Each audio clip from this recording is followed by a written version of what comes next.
This video is going to be looking at the biological treatments for OCD. And we're going to be looking at the AO1 in this video. And the only biological treatment we're going to be focusing on is drugs, because that's the only one listed specifically in your specification. So the main role of drugs in the treatment of OCD is to alter neurotransmitter levels. And we've already looked at two neurotransmitters in previous videos and lessons. We looked at serotonin and dopamine. And we know that low levels of serotonin increase the severity of OCD.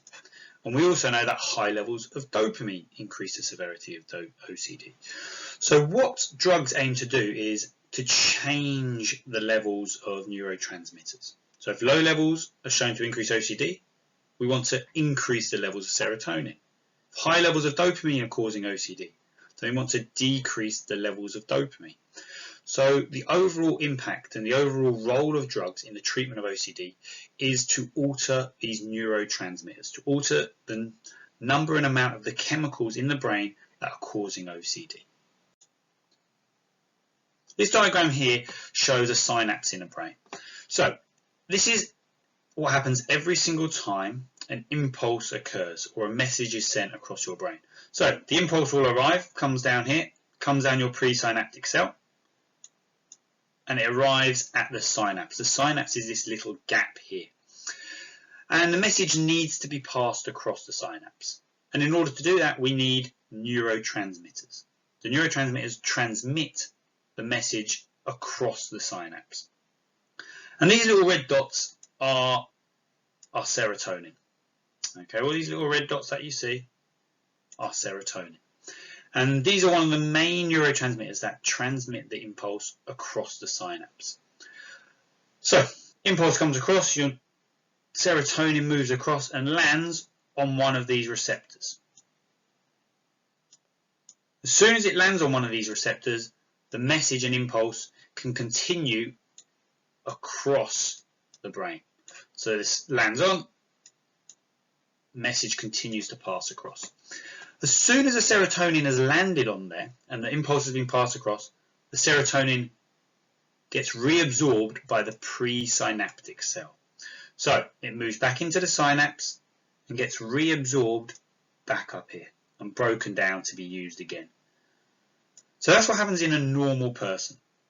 Impulse arrives, the serotonin moves it across the synapse, it passes the message onto the postsynaptic cell, down here at the bottom, and then gets reabsorbed into the presynaptic cell. So this process is happening over and over again every time we receive an impulse.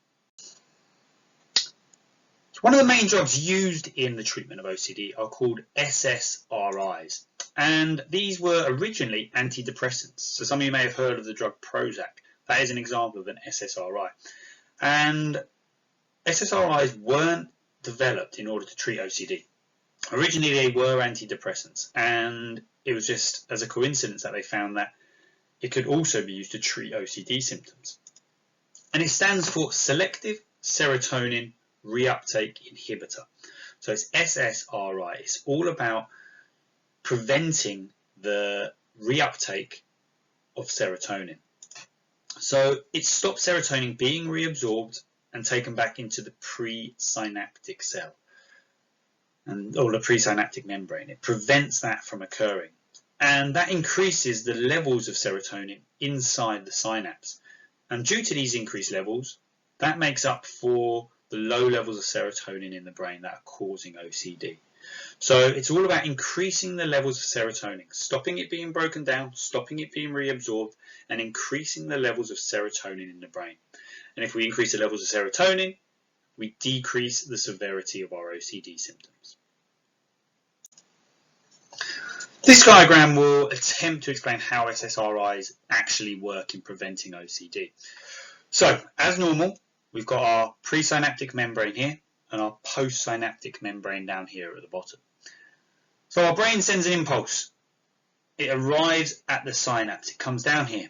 And in order to carry it across the synapse, this blue part, we need serotonin. So serotonin gets released and lands on a receptor on the postsynaptic membrane. And it gets passed across and the message can continue to travel across our brain. So that's what happens in a normal person.